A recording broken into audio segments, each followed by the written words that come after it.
Parler de quelques secondes de tes influences cinématographiques, des films qui t'ont marqué.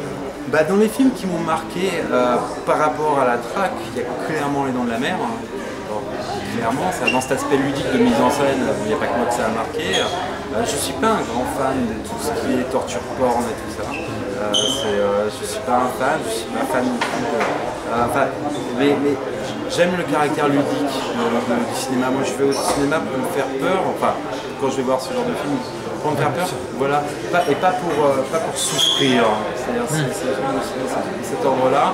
Après bon, on a parlé de Chabrol, donc on est réellement là-dessus, mais c'est vrai que Shyamalan et Spielberg, Shyamalan première période, jusqu'au village, et Spielberg,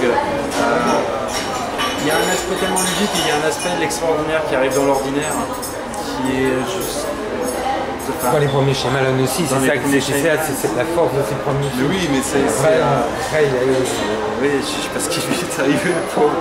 Mais il y a ce truc-là, il y a cet aspect, je trouve que, je sais pas si c'est dû à... En fait, maintenant, il y a la communication partout, tout ça. J'aime la part de mystère qu'il peut y avoir dans les films. J'aime le début de rencontre du troisième type, où il y a les avions qui ont disparu depuis 45 ans. Moi, ça me ramène, quand j'étais gamin, on parlait du triangle des Bermudes. J'ai 10 ans et je me dis, il y a un triangle des Bermudes où juste les avions se crashent parce qu'il y a un truc. Je sais pas, il y a quelque chose à cet ordre-là.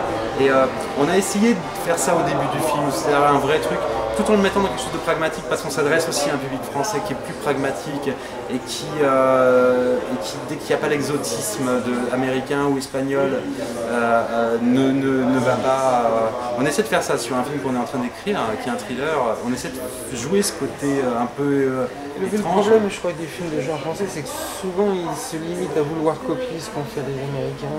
Oui, c'est vrai. Et le vôtre ne rentre pas dans cette catégorie-là, parce qu'il y a vraiment... voilà, on est dans une famille, il y a une histoire qui concerne la France.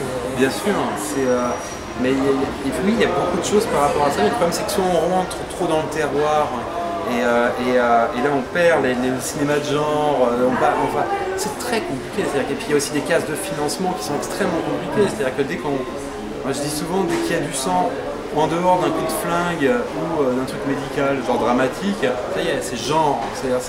Et c'est très compliqué parce que c'est très compliqué de vendre une histoire avant de vendre un genre maintenant. Mais c'est aussi parce qu'on est dans une conjoncture qui fait qu'on est très précautionneux sur plein de choses. Et il faut réussir à jouer là-dessus. Et c'est très compliqué. C'est vrai que dès qu'on rentre dans un truc de mystère, après il faut en avoir sous le pied aussi pour pouvoir vendre quelque chose de bien. Mais j'ai l'impression que le mystère en France, à part les grandes sagas TF1, mais après, le mystère en France, c'est compliqué. Là,